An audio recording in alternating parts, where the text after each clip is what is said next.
Hello, welcome to India one of the most leading online platform OPD. GED का ही एक substitute channel है OPD. उस पे आप सभी का जो है साथियों स्वागत है, अभिनंदन है। ओपीडी के अंदर जो साथियों हैं अपने ओपीडी, जिसे ऑब्जेक्टिव प्रश्न धारा बोलते हैं, इसके ऊपर सबसे पहले जो है साइंस की क्लासेस जो है वो चल रही थी आपके,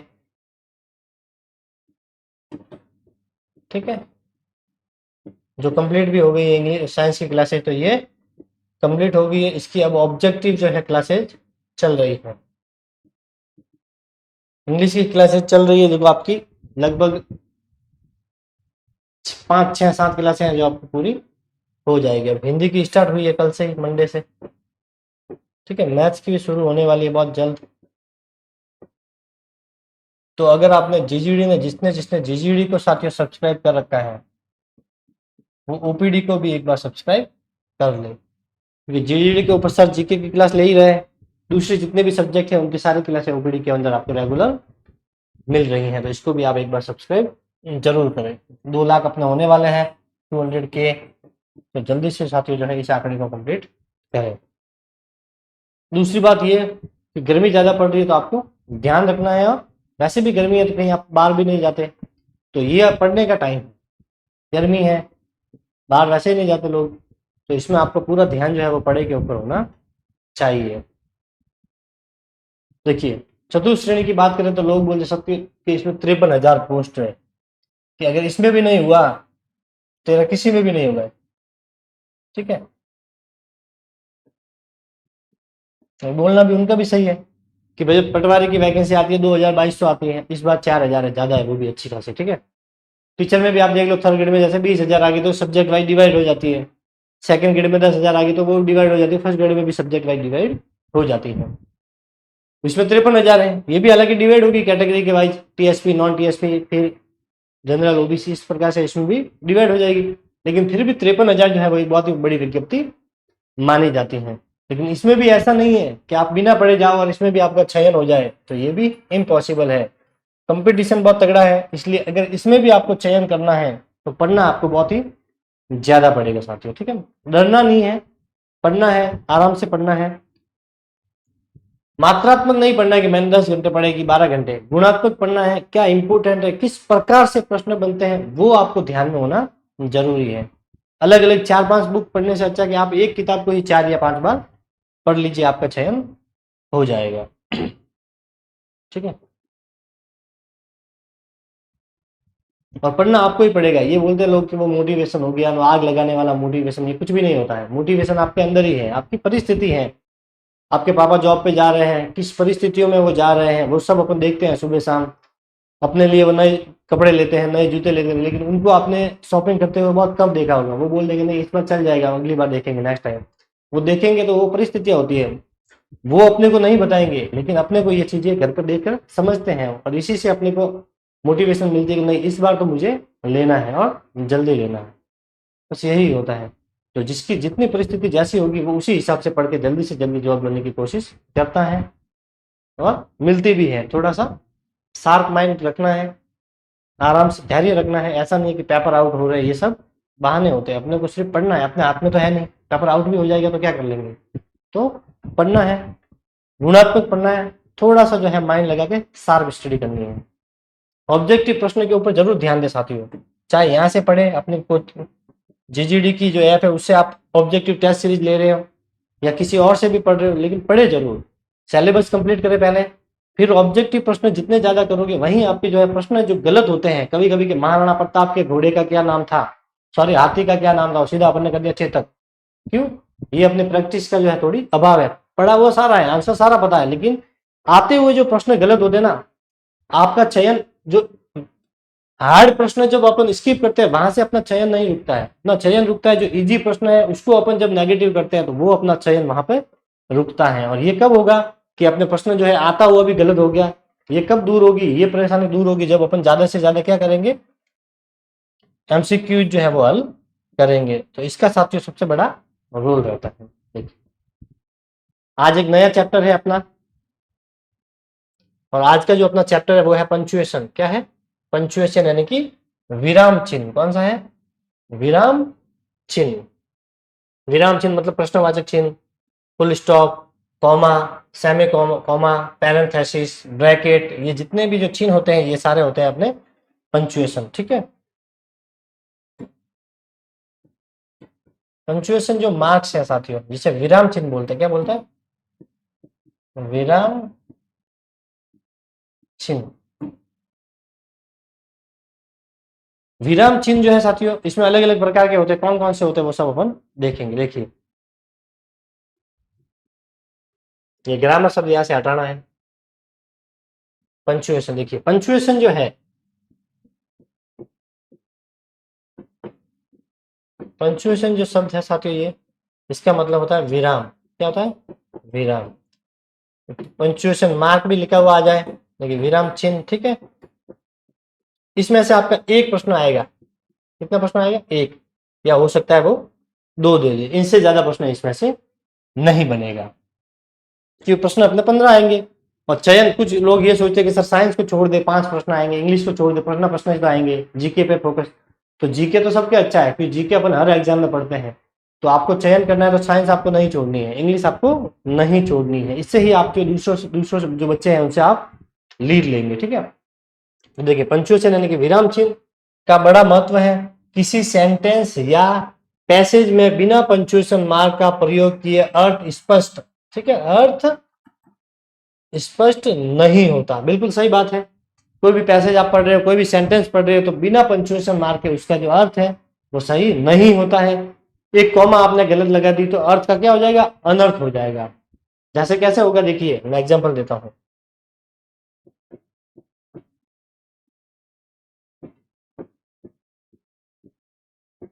डॉग्स बी अवेयर, मतलब, और ये कैसे होता है?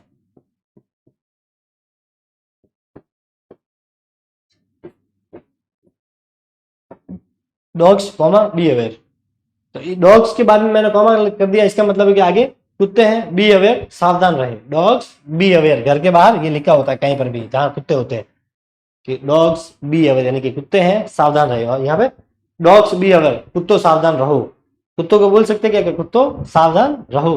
तो पंक्चुएशन मार्क का बहुत ही ज्यादा जो है महत्व रहता है। देखिए, एक कॉमा से क्या हो गया? अर्थ का अनर्थ हो गया। ठीक है, तो इंपोर्टेंट साथियों ये रहता है। छोटा चैप्टर है लेकिन इंपोर्टेंट ये रहता है। अपन डिटेल में पढ़ेंगे, आराम से पढ़ेंगे, इसलिए इसमें अपन 2 क्लास या 3 क्लास में इसे कंप्लीट करेंगे, क्योंकि है भी ज्यादा है, पूरे 12 है। कितने हैं? 12।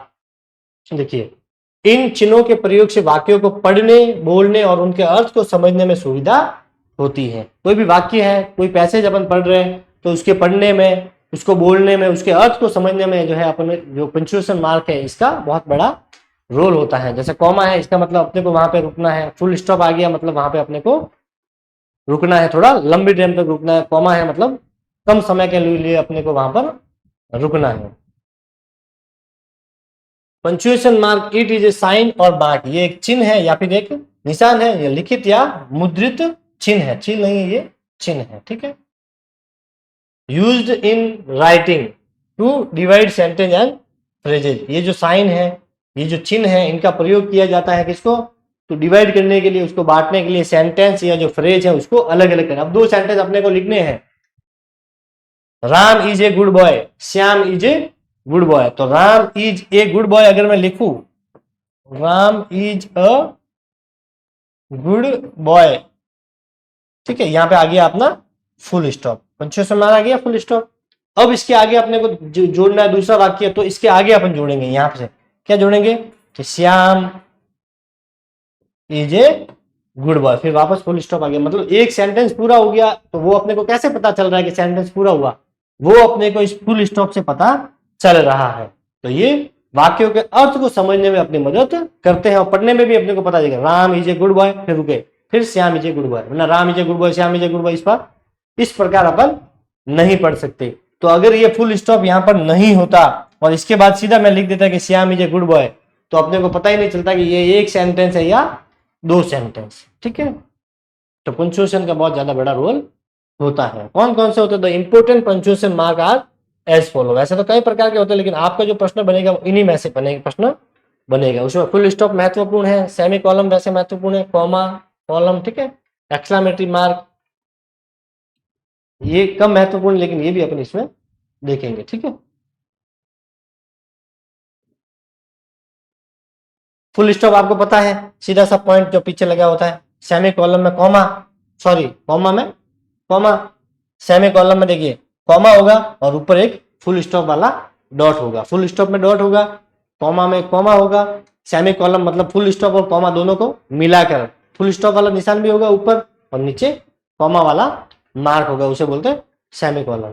कॉलन में देखिए दोनों फुल स्टॉप वाले दो डॉट होते हैं। जैसे अपन कोई डायलॉग लिखते हैं तो राम, फिर इस प्रकार से होता, फिर यहाँ पे वर्ड बोलता, फिर श्याम, फिर इस प्रकार से वर्ड यहाँ पे बोलते हैं, तो वहां पे अपन इस कॉलम का यूज करते हैं।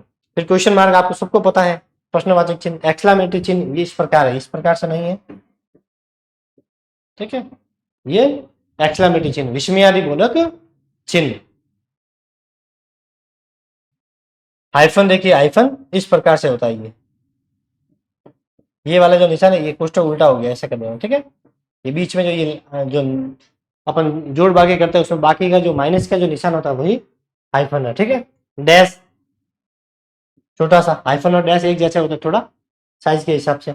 इन्वर्टेड कॉमा देखिए, यहाँ पे बीच में कोई लिखा होता है सेंटेंस के बीच में, और दोनों तरफ इस प्रकार से इन्वर्टेड कॉमा लगे होते हैं। कोई वाक्य को जो है एम्फेसाइज करने के लिए, जोर देने के लिए उसे इन्वर्टेड कॉमा के अंदर डालते हैं। अपोस्ट्रोफी, वापस अपोस्ट्रोफी भी उसी तरह है, इसकी तरह एक तरह से एक्सक्लेमेटरी चिन्ह और अपोस्ट्रोफी लगभग दोनों एक जैसे ही वर्ड है, तो एक्सक्लेमेटरी मार्क और अपोस्ट्रोफी लगभग सेम है, ठीक है।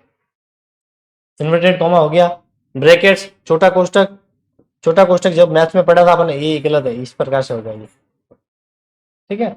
छोटा कोष्ठक, मंजिला कोष्ठक और बड़ा कोष्ठक मैथ्स में पढ़ते थे अपन, सॉल्व करते थे तब, तो छोटा कोष्ठक इस प्रकार से, ये बड़ा कोष्ठक और ये मंजिला, और पैरेंथेसिस, पैरेंथेसिस का वैसे कोई फिक्स मार्क नहीं है, लेकिन इस प्रकार से ये भी यूज होते हैं, इसी प्रकार से ये यूज होते हैं, इस प्रकार का इसका ज्यादातर मार्क होता है पैरेंथेसिस। तो ये कुछ इंपॉर्टेंट पंक्चुएशन मार्क है जो आपको याद।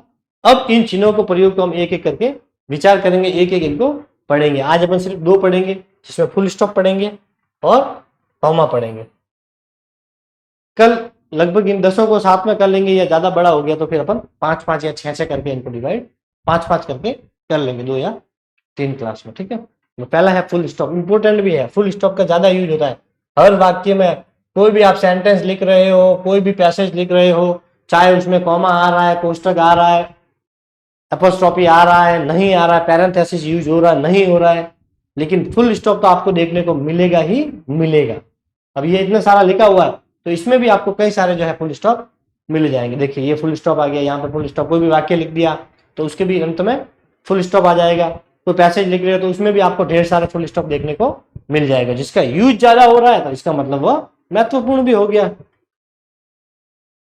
The full stop is use to represent the greatest, अधिकतम को बताने के लिए, फौज मतलब रुकने के लिए, विराम को, और सेपरेशन यानी किसी को अलगाव को, किसी को दूर करने को अर्थ में भी जो है इसका यूज किया जाता है। तो अधिकता को बताने के लिए, रुकने के लिए, फुल स्टॉप का मतलब होता है रुकना, और कॉमा का मतलब भी होता है रुकना। फुल स्टॉप का मतलब होता है थोड़ी ज्यादा देर के लिए रुकना, कॉमा का मतलब थोड़ा कम विराम, ठीक है।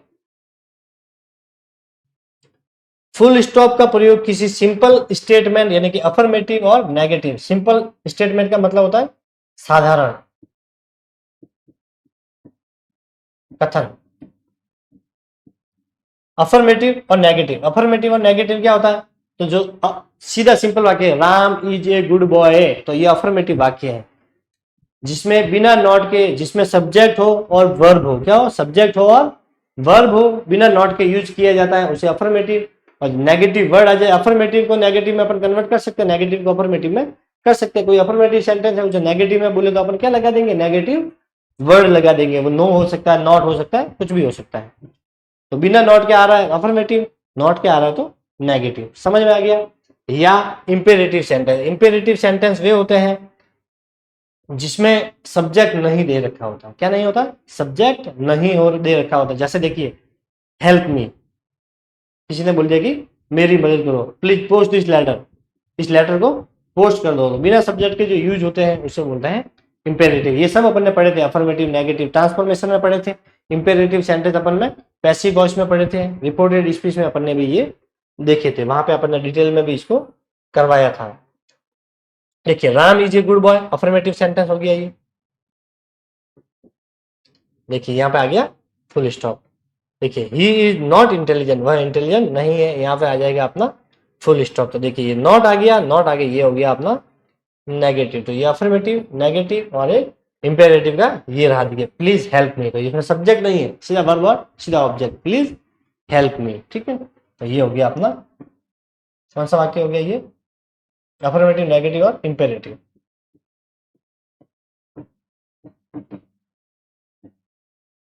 ठीक है, तो फुल स्टॉप का यूज तो आपको पता ही है, जहां पे सेंटेंस पूरा हो रहा है वहां पे लास्ट में जो बिंदु का यूज किया जाता है इस प्रकार से, वो होता है साथियों अपना फुल स्टॉप। क्या होता है, फुल स्टॉप। देखिए इंट्रोगेटिव, ऑप्टेटिव तथा एक्क्लामेटिव सेंटेंस के अंत में फुल स्टॉप का प्रयोग नहीं होता। प्रश्नवाचक जो वाक्य होते हैं उसके अंत में इंट्रोगेटिव, उसके अंत में जो है फुल स्टॉप का यूज नहीं होता, ये तो पता ही है। क्योंकि क्वेश्चन मार्क वाले जो सेंटेंस होते हैं, यानी कि जो प्रश्नवाचक इंट्रोगेटिव वाक्य होते हैं, उनके अंत में फुल स्टॉप थोड़ी आता है। What is your name, what is your name, तो इस प्रकार से अगर मैं फुल स्टॉप लगा दूं तो वैसे गलत हो गया। WH वर्ड है, मतलब प्रश्न पूछ रहा है, और प्रश्न पूछ रहा है तो क्वेश्चन मार्क लगाना ही पड़ेगा, तो वहां पे प्रश्नवाची चिन्ह आ जाएगा। तो इंट्रोगेटिव वाक्य अगर है तो उसके अंत में अपन फुल स्टॉप का यूज नहीं कर सकते। ऑप्टेटिव वाक्यों में भी अपन जो है क्वेश्चन मार्क का यूज नहीं कर सकते। और एक्सक्लेमेटरी जो वाक्य होते हैं, जिसे विस्मयादि बोधक चिन्ह वाले जो वाक्य बोलते हैं, जिसके लास्ट में जो है इस प्रकार का चिन्ह यूज होता है, उसके अंत में भी मार्क ऑफ एक्सक्लेमेटरी यूज होता है, यानी कि विस्मयादि बोधक चिन्ह का प्रयोग किया जाता है, वहां पर अपन फुल स्टॉप का यूज नहीं कर सकते। देखिए गॉड ब्लेस यू, तो ये रॉन्ग हो गया, इसके पीछे क्या लगा दिया, फुल स्टॉप, ये गलत हो गया। ठीक है, व्हाट इज योर नेम, अब ये प्रश्नवाचक है तो यहाँ फुल स्टॉप नहीं आ सकता। यहाँ पे अगर ये वाला निशान करेंगे तो फिर ये क्या हो जाएगा, ये राइट हो जाएगा। क्या हो जाएगा, राइट हो जाएगा। इसी तरह ये भी WH वर्ड से शुरू हो रहा प्रश्नवाचक है, तो इसमें भी इस प्रकार का निशान आएगा, फुल स्टॉप नहीं आएगा। तो जैसे ही अपन क्वेश्चन मार्क कर दे, ये हो जाएगा अपना वाक्य बिल्कुल करेक्ट हो जाएगा। अब देखिए what a boy you are, sorry ये गलत है। देखिए ये क्वेश्चन मार्क हो गया, और इसे गॉड ब्लेस यू, तो ये हो जाएगा साथियों अपना ऑप्टेटिव वाक्य, भगवान तुम्हारी मदद करे। गॉड ब्लेस यू का मतलब क्या है, भगवान तुम्हारी मदद करे। आशीर्वाद के सेंस में इसका प्रयोग किया जाता है। ये किसको शो कर रहा है, ये विश को शो कर रहा है। ठीक है, तो ये हो गया अपना ऑप्टेटिव वाक्य, ये हो जाएगा अपना ऑप्टेटिव वाक्य। देखिए इसके पीछे क्या आ रहा है, मार्क ऑफ एक्सक्लेमेटरी, इसके पीछे भी मार्क ऑफ एक्सक्लेमेटरी। तो ऑप्टेटिव वाक्यों में भी अपन विस्मयादि बोधक चिन्ह का प्रयोग करते हैं। ठीक है, तो ये हो गया ऑप्टेटिव।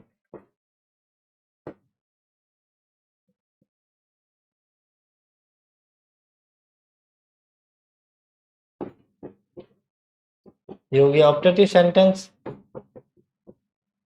ये हो गया अपना इंट्रोगेटिव, और ये हो गया साथियों अपना एक्सक्लेमेटरी। ठीक है, तो देखिए what a boy you are, तो इसके पीछे फुल स्टॉप आ गया, तो ये गलत हो गया। इसके पीछे क्या आएगा, मार्क ऑफ एक्सक्लेमेटरी आ जाएगा। What a boy you are, क्या ही अजीब वह लड़का है।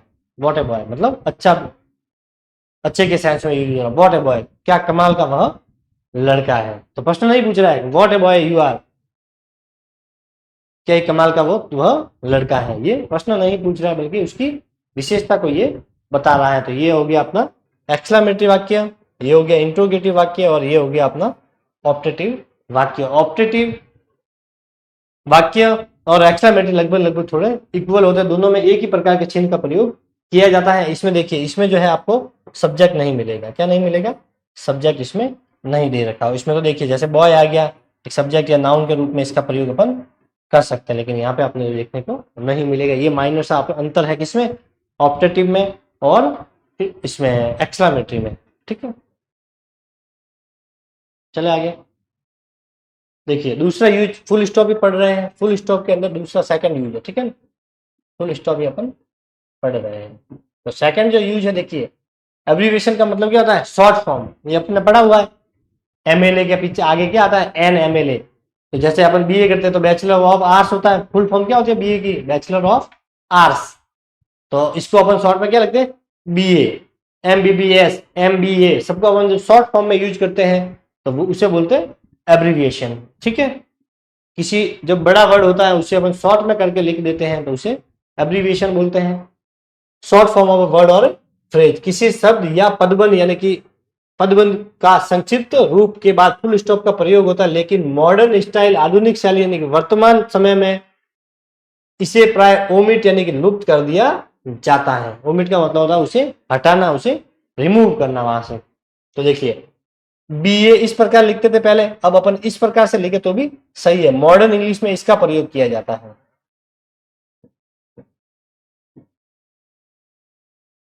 वर्तमान में ये प्रचलन में है, लेकिन पहले BA इसी प्रकार से लिखना पड़ता था। बी के बाद में डॉट, ए के बाद में फुल स्टॉप। बी के बाद में भी फुल स्टॉप, ए के बाद में भी full stop. Bachelor of arts, MA इसी प्रकार से MA, ये भी सही है, ये वर्तमान में यही चल रहा है। ये लिखेंगे तो भी सही है, MA इस प्रकार से लिख दिया तो भी सही है। वर्तमान में ये काम आ रहा है, पहले ये काम में आता था। ये अगर दोनों में से दोनों ही सही है, गलत कोई भी नहीं। USA, WHO, ठीक है। तो यहाँ पे देखिए ये बी के बाद में यहाँ पे फुल स्टॉप, यहाँ पे फुल स्टॉप, फुल स्टॉप, ये लगे हुए ये सब क्या है, फुल स्टॉप है। तो एब्रिविएशन मतलब शॉर्ट फॉर्म को करने के लिए जो बीच में पॉइंट लगाया जाता है उसे भी बोलते हैं साथियों फुल स्टॉप। ठीक है,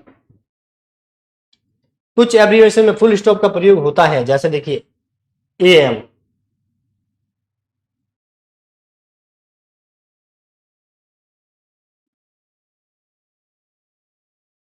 ठीक है। लेकिन अगर आपको अभी पूछे ये कि इसमें से कौन सा सही है, एक प्रकार BA इस प्रकार से लिख के दे दे और एक BA ऐसे लिख के दे दे, तो फिर अपने को इसको प्रीफर करना है। इसको प्रीफर क्यों करना है, वैसे गलत ये भी नहीं है, लेकिन अब इसको प्रीफर करना है क्योंकि मॉडर्न समय में जो वर्तमान में जो प्रचलन में है उसी को अपने को मानना पड़ेगा। पहले ये था तो गलत तो इसे भी नहीं कह सकते, ये भी पुरानी किताबों में दे रखा है, लेकिन वर्तमान में जो प्रचलन में है अपन को उसके साथ जाना सही रहेगा। वैसे ऑप्शन में दोनों नहीं मिलेंगे, लेकिन ऑप्शन में दोनों मिले तो फिर इसको प्रीफर करना है। ठीक है, कुछ एब्रीविएशन में फुल स्टॉप का प्रयोग होता है, जैसे देखिए AM लिखते हैं अपन, AM PM, सुबह मॉर्निंग में 12 बजे से पहले क्या होता है AM, फिर दोपहर में 12 बजे से लेकर वापस PM। ठीक है भाई, AM जो होता है बिफोर मिड डे यानी दोपहर के 12 बजे से पहले या पूर्वा, आफ्टर मिड डे दोपहर के बाद यानी कि 12 बजे के बाद का जो समय उसके लिए PM का यूज करते हैं। तो यहाँ पे भी देखिए ये फुल स्टॉप लगे हुए। EG का मतलब होता है फॉर एग्जाम्पल, इस प्रकार लिखते हैं अपन, EG मतलब फॉर एग्जाम्पल, उदाहरण स्वरूप या जैसे के लिए अपन EG का यूज करते हैं। तो इसके लिए देखिए यहाँ पे भी ये जो लगे हुए ये सब क्या है, फुल स्टॉप लगे हुए हैं। देखिए IE, दैट इज, IE का मतलब क्या होता है, दैट इज, अर्थात दूसरे शब्दों में IE का मतलब होता है दैट इज। ED के बाद में यहाँ पे देखिए, ये कॉमा है, फुल स्टॉप है, ठीक है, कॉमा नहीं है। यहाँ पे देखिए ED का होता है एडिटेड, संपादित करना, एडिशन करना, संस्कृत करना, एडिटर यानी कि पादक, तीनों के लिए ED का यूज किया जाता है। चाहे इसको शॉर्ट में लिखो तो भी ED, इसको शॉर्ट में ED, और इसको भी लिखेंगे तो शॉर्ट में अपने को ED ही लिखना पड़ेगा, लेकिन अपने को यहाँ पे क्या लगाना पड़ेगा, फुल स्टॉप। ETC अपन लिखते हैं, एटसेट्रा जिसे बोलते हैं, ठीक है, इत्यादि आदि के लिए यूज। राम गोपाल श्याम ETC मतलब राम गोपाल श्याम आदि वहां पर उपस्थित हुए, तो यहाँ पर भी क्या फुल स्टॉप है, इसे एक्सेट्रा पढ़ते हैं, आदि और इत्यादि। देखिए कंपनी के लिए अपन CO यूज करते हैं, तो CO अगर शॉर्ट में लिखेंगे तो अपने को फुल स्टॉप वहां पर लगाना पड़ेगा। कुल मिला के ये है कि एब्रिशियन जो वर्ड होते हैं, बड़ा कोई शब्द है उसको शॉर्ट में करने के लिए अपन जो पॉइंट लगाते हैं उसे ही बोलते हैं साथियों फुल स्टॉप। तो वाक्य के अंत में जो लगता है वो भी फुल स्टॉप। इंट्रोगेटिव वाक्य के अंत में फुल स्टॉप का यूज नहीं होता है। ऑप्टेटिव वाक्य है उसके अंत में फुल स्टॉप का यूज नहीं होता है। एक्सक्लामेटरी जो वाक्य है उसके अंत में फुल स्टॉप का यूज नहीं होता है। तो आपको किस प्रकार से देगा, एक्सक्लामेटरी वाक्य देगा, पीछे फुल स्टॉप लगा के देखा और फुल बोलेगा कि इसमें कौन सा एरर है, तो आप समझ जाओगे कि एक्सक्लामेटरी वाक्य है, पीछे फुल स्टॉप नहीं आ सकता, इसका मतलब वहां पर मार्क ऑफ एक्सक्लामेटरी आएगा। इस प्रकार से याद रखना है। जनवरी को शॉर्ट में ऐसे, फरवरी, मार्च, दिसंबर, तो इनको जो शॉर्ट में लिखते तो पीछे अपने को फुल स्टॉप लगाना पड़ता है। देखिए चौथा यूज, मॉडर्न इंग्लिश, आधुनिक अंग्रेजी में मिस्टर, मिसेस या सेंट जो होता है उसे SC के शॉर्ट फॉर्म में इस प्रकार से लिखते हैं। डॉक्टर को लिखते हैं DR के रूप में शॉर्ट के बाद, ठीक है, के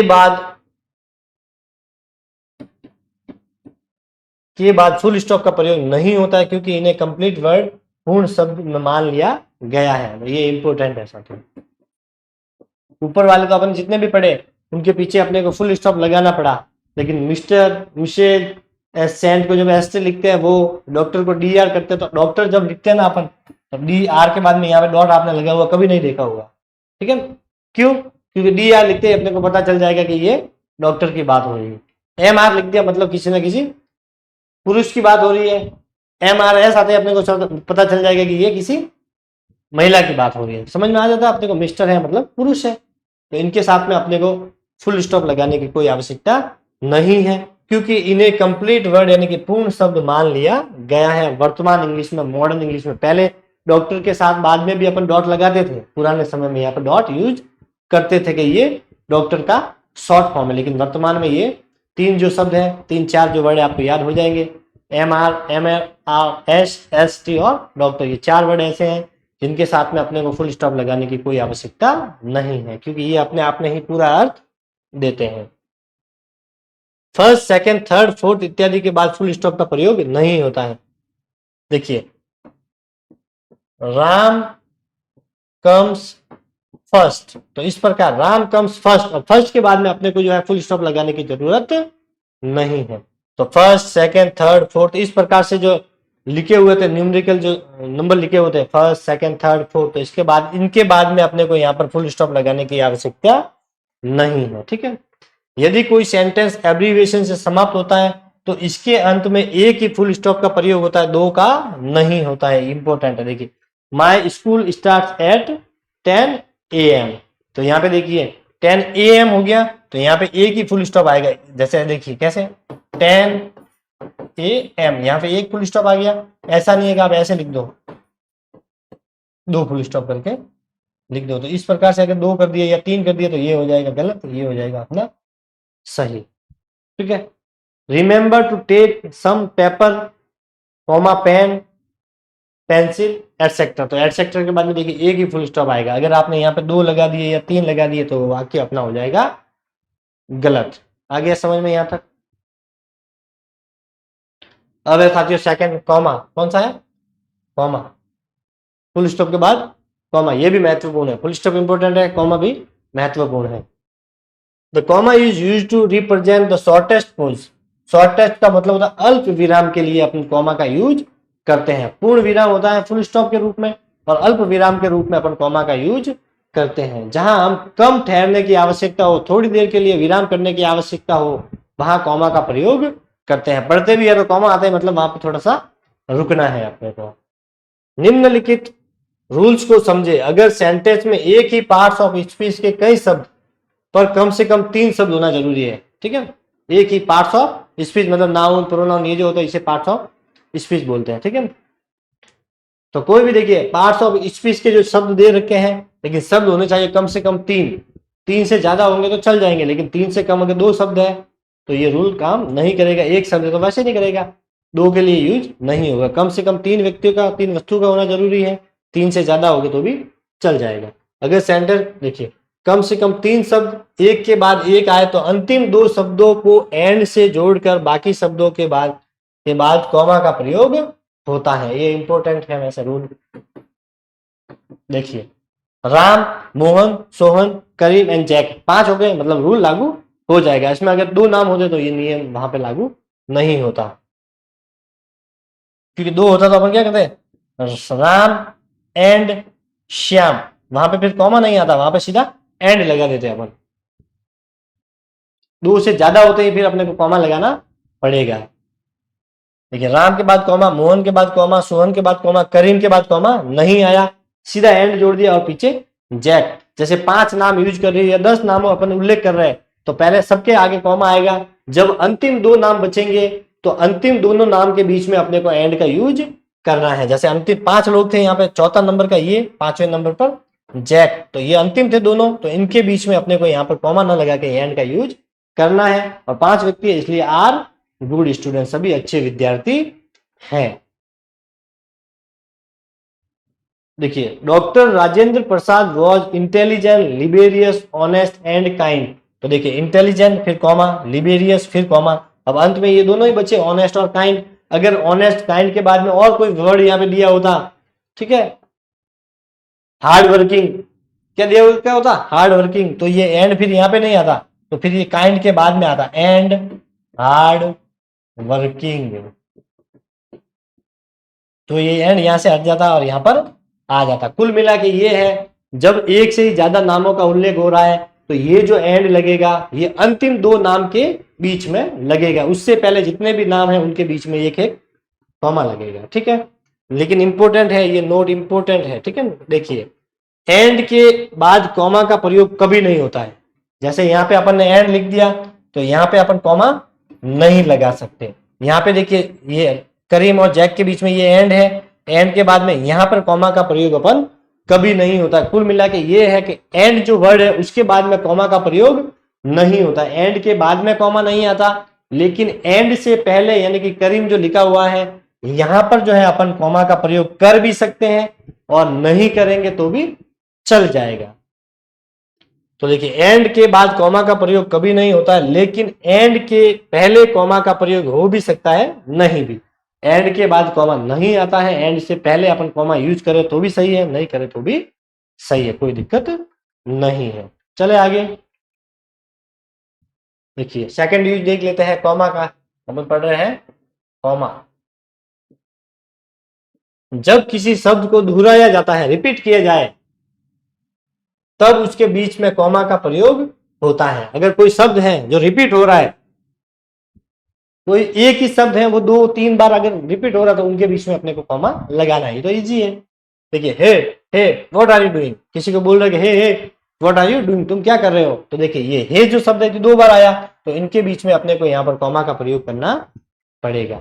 3 बार आ जाए, 4 बार आ जाए, चल जाएगा, मतलब जितनी बार आए उनके बीच में कॉमा लगाना है। Come come, I was waiting for you, जल्दी आओ मैं तुम्हारा इंतजार कर रहा हूं, तो कम कम, तो यहाँ पे देखिए यहाँ पर क्या आएगा, कॉमा का प्रयोग किया है इसमें, ठीक है।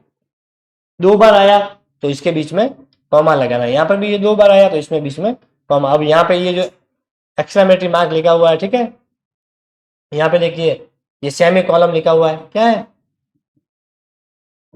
सेमी कॉलम, ये अपन सेमी कॉलम में और जब एक्सक्लेमेटरी मार्क पढ़ेंगे वहां पर डिस्कस करेंगे। अभी अपन क्या पढ़ रहे हैं, कॉमा, तो मैं बात भी कॉमा की ही करूंगा कि अगर कोई शब्द है 2 बार आ जाए तो उनके बीच में अपने को कॉमा का प्रयोग करना है। देखिए थर्ड यूज, वाक्य में प्रयुक्त अपोजिशन। अपोजिशन का मतलब क्या होता है, आई,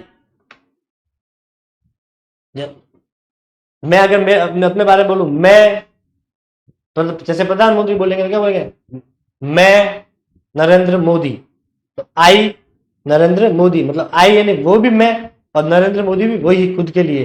तो एक ही व्यक्ति के लिए जब 2 बार अगर कोई संबोधित वर्ड यूज किया जाता है तो उसे बोलते हैं अपोजिशन। वाक्य में प्रयुक्त apposition, the same use of a noun phrase immediately after another noun phrase that refers to the same person. एक ही व्यक्ति के लिए जब दो फ्रेज, 2 वर्ड्स का यूज किया जाता है, और वस्तु भी हो सकती है, पुरुष भी हो सकता है, ठीक है। पद के पहले और बाद में कॉमा का प्रयोग होता है, अतः अपोजिशन पद को कॉमा के अंदर रखा जाता है। देखिए, आई संकल्प एम ए डॉक्टर, मैं संकल्प डॉक्टर हूं, ठीक है, एक डॉक्टर हूं, आई संकल्प एम ए डॉक्टर, यानी कि मैं संकल्प, मैं एक डॉक्टर हूं, तो आई यानी भी वही हो रहा। अब ये आई जो है ये किसके लिए आया, ये आई आया है संकल्प के लिए, कि मैं संकल्प, मैं एक डॉक्टर हूं। मैं मेरे बारे में बोलूं आई, फिर मेरा नाम बोलूं Narendra, I am a teacher, तो आई भी मैं ही हूं और नरेंद्र जो बोला वो भी मेरे लिए ही यूज हुआ, दोनों शब्द मेरे लिए यूज हुए, तो इसका मतलब एक ही व्यक्ति के लिए यूज हुए। तो वहां पर अपने को देखिए जो आई है उसके बाद में भी कॉमा लगाना है, फिर जो संकल्प अपन दूसरा वर्ड बोला उसके बाद में भी कॉमा, फिर जो भी सेंटेंस दे रखा है उसको लिखना है। लास्ट में फुल स्टॉप तो आ ही जाएगा, ये तो अपन ने फुल स्टॉप में वैसे ही पढ़ रखा है, तो ध्यान रखना है। एक ही व्यक्ति के बाद जब 2 शब्द आ जाए, यू विराट, आई रमेश, तो ये जब एक ही व्यक्ति के लिए आए तो आई के बाद में भी कॉमा आएगा, दूसरा जो वर्ड है उसके बाद में भी कॉमा आएगा, ठीक है। उपयुक्त सेंटेंस में संकल्प एक अपोजिशन पद है, तो संकल्प ये क्या हो गया, नाउन इन अपोजिशन, मतलब इसके लिए ही इसका यूज हुआ है, तो नाउन इन अपोजिशन कहते हैं। एक ही नाउन का जब 2 बार यूज होता है, जो एक के अर्थ को स्पष्ट करने के लिए प्रयुक्त हुआ, इसीलिए इसे कॉमा के बीच में रखा गया है।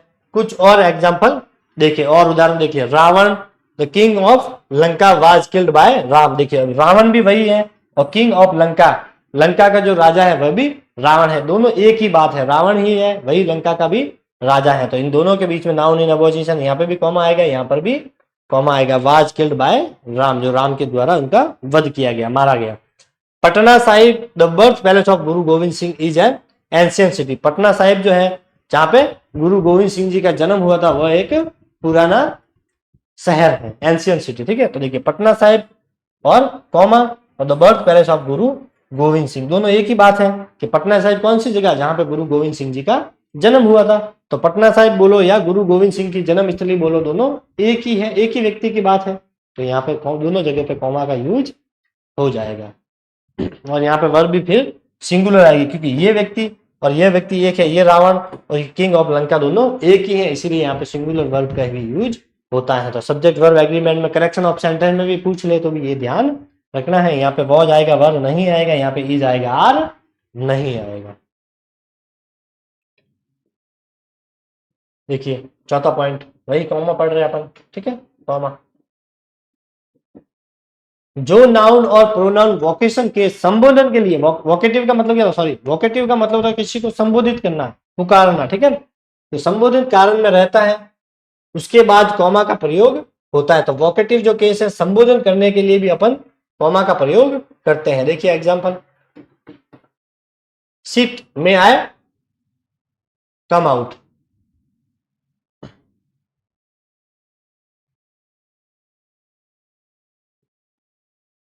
सिट नहीं है, सर है। ठीक है,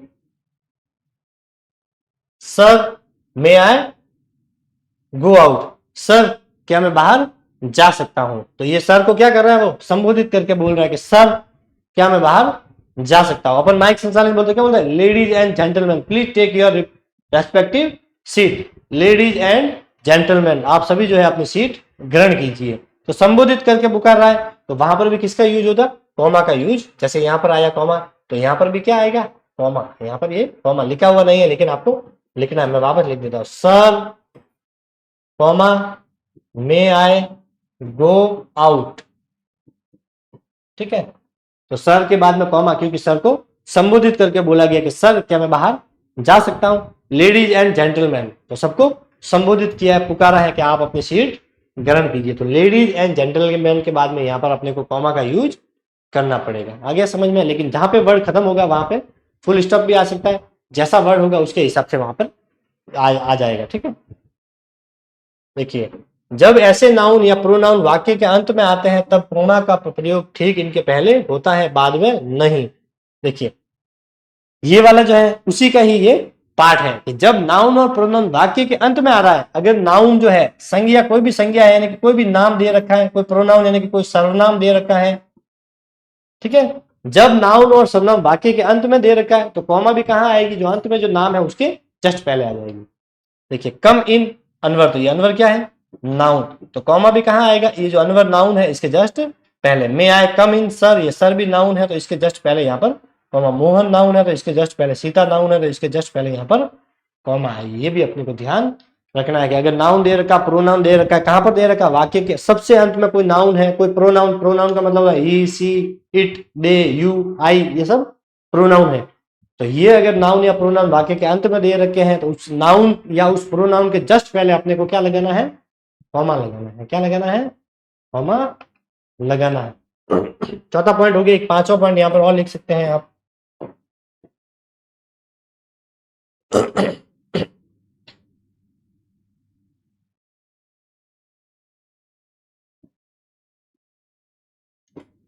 you can do it, comma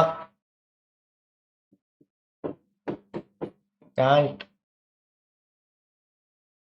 can't.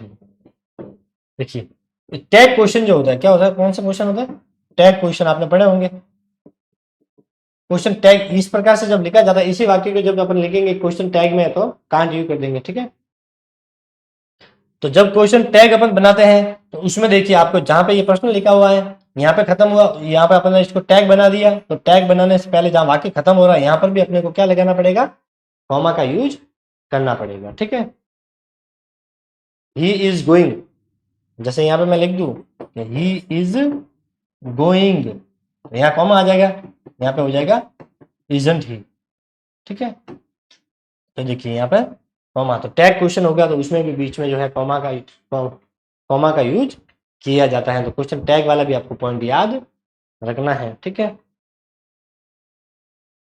एक पॉइंट और होता है, यस नो वाले जो प्रश्न होते हैं उसमें भी कॉमा का यूज होता है। Yes no type, yes no type questions में भी कॉमा का यूज होता, तो यस नो टाइप में भी कॉमा का यूज होता है। यस यू कैन गो, हाँ तुम जा सकते हो। नो